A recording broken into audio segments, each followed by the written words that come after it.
context of that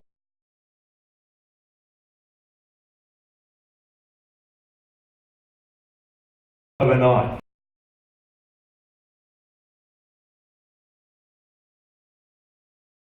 That's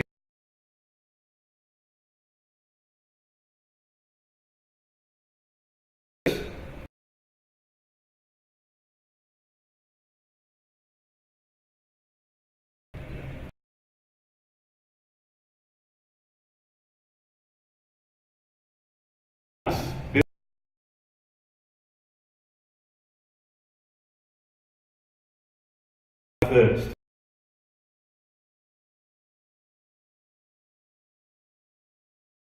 I focus on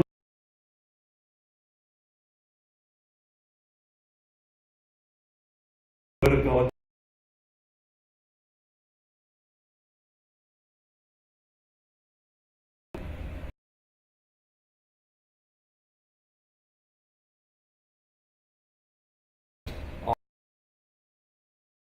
Third one is a different response to opposition.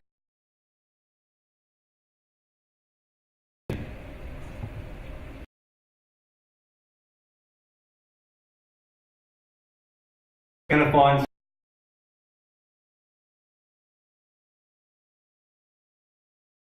some of us.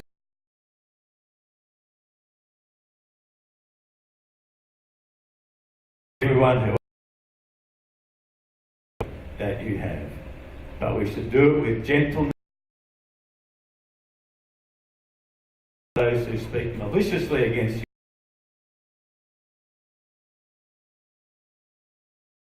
Go past.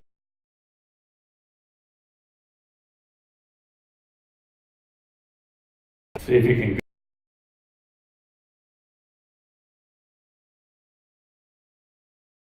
Follow.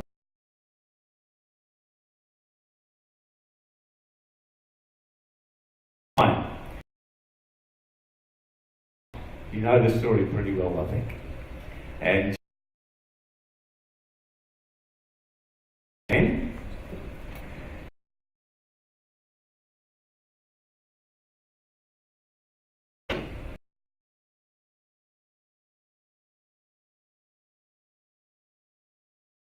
now here is the reaction after that.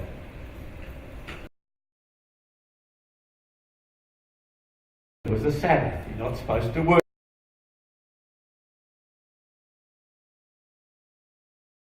The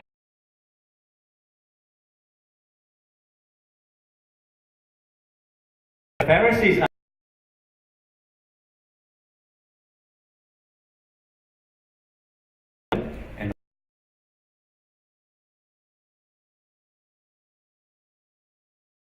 and wine give.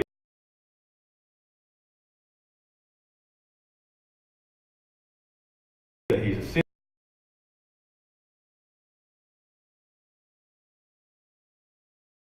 I see.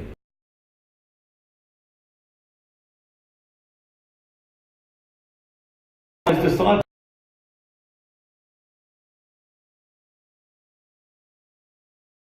don't know where he came.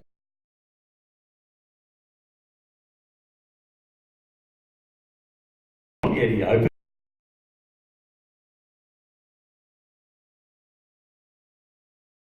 Who does his will.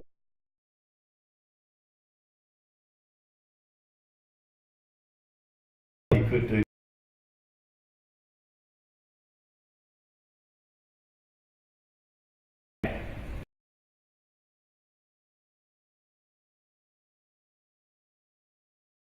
Starts.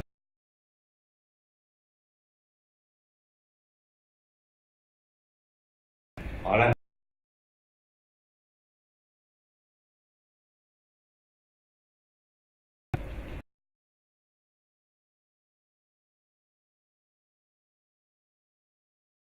So this.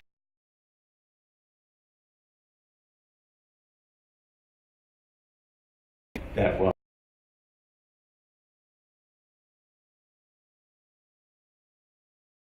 Criticism.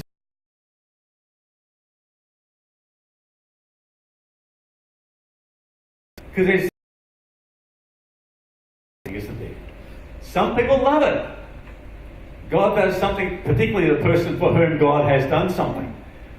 If God's healed you, provided for you, or opened up a new job, or whatever God has done for you, just taken away the burden of the pressures of your life and put a spring in your step, you know that God has done something and you rejoice in it. The people around about you might see that too, and they might also be pretty happy for you as well. So the man who was healed here, the man who was born blind, he was happy. And his parents knew that he'd been born blind, and now he got a bit scared to say anything more than that, but they were pretty happy for him as well. There were people who'd seen him begging and where he was begging. Whether he was the same man or whether he was different, he looked different than and the Pharisees didn't like it at all. So you get a range of reactions when God does something. And I think we need to be prepared for that. If God does something in our life, the fact that there'll be those who will be rejoicing with us, there'll be those who criticise, and there'll be some who probably come out in quite strong opposition. And that's just the way that it is. And we need to be prepared for that and to have an answer for those, the hope that we have.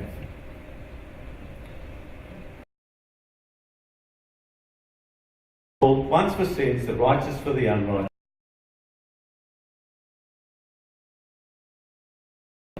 In the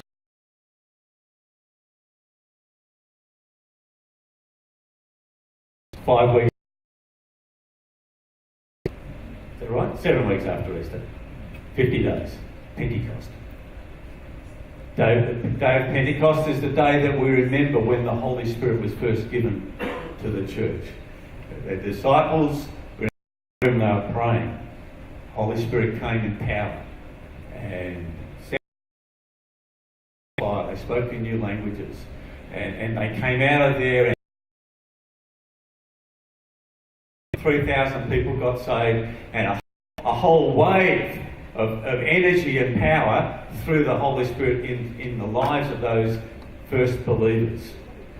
120 in the upper room, into 3,000, and they moved out right across the known world at the time.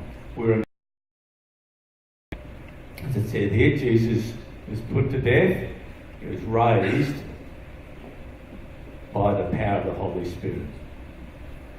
And Jesus himself says this,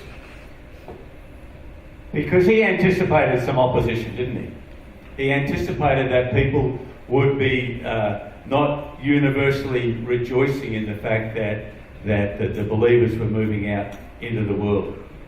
He says, whenever you are arrested and brought to trial, I can't say I've ever been arrested and brought to trial for being a Christian, but who knows?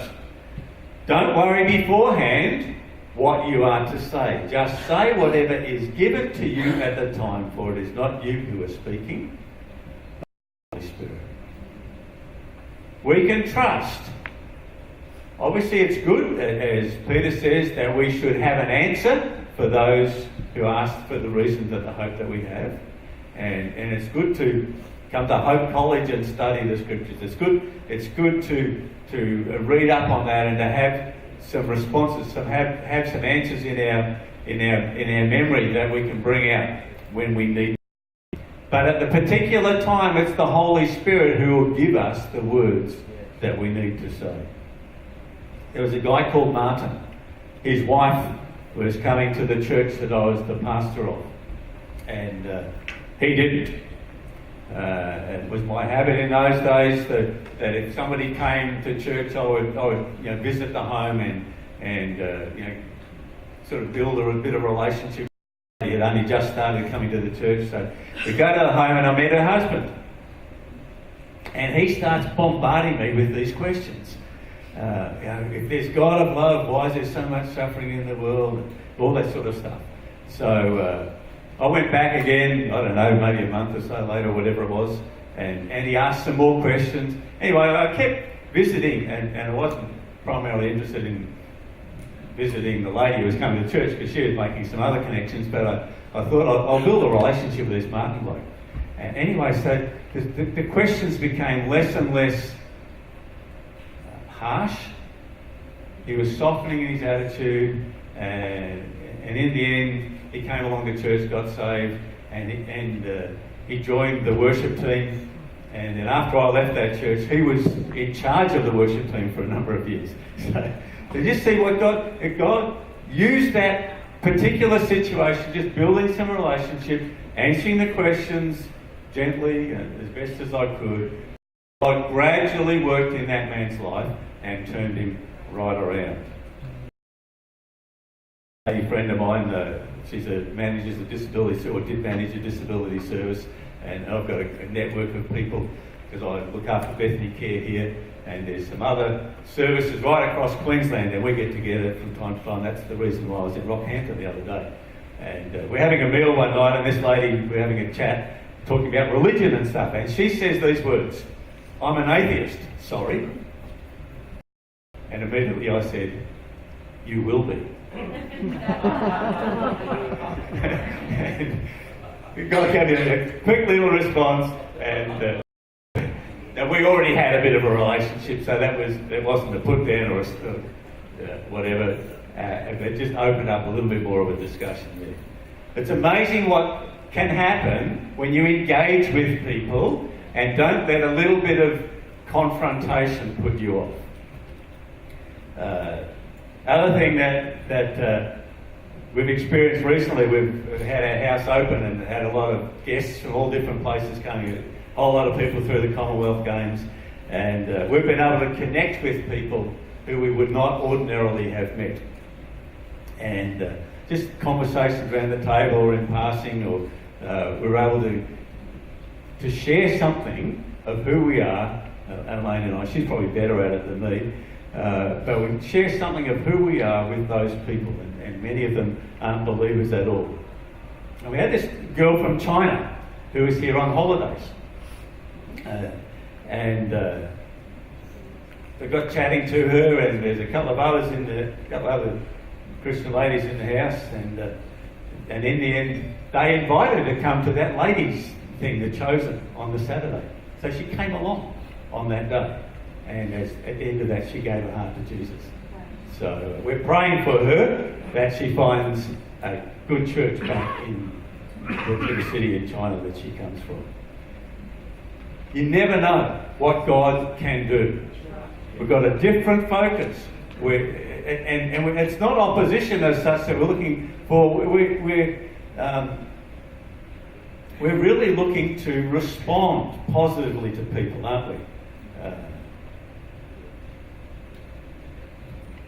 Because when we're dealing with people, there's always the opportunity for God to move. So instead of looking to react, we treat that encounter with reverence. Reverence rather than reaction. Because God can take every encounter, and when people are reacting most is because the Holy Spirit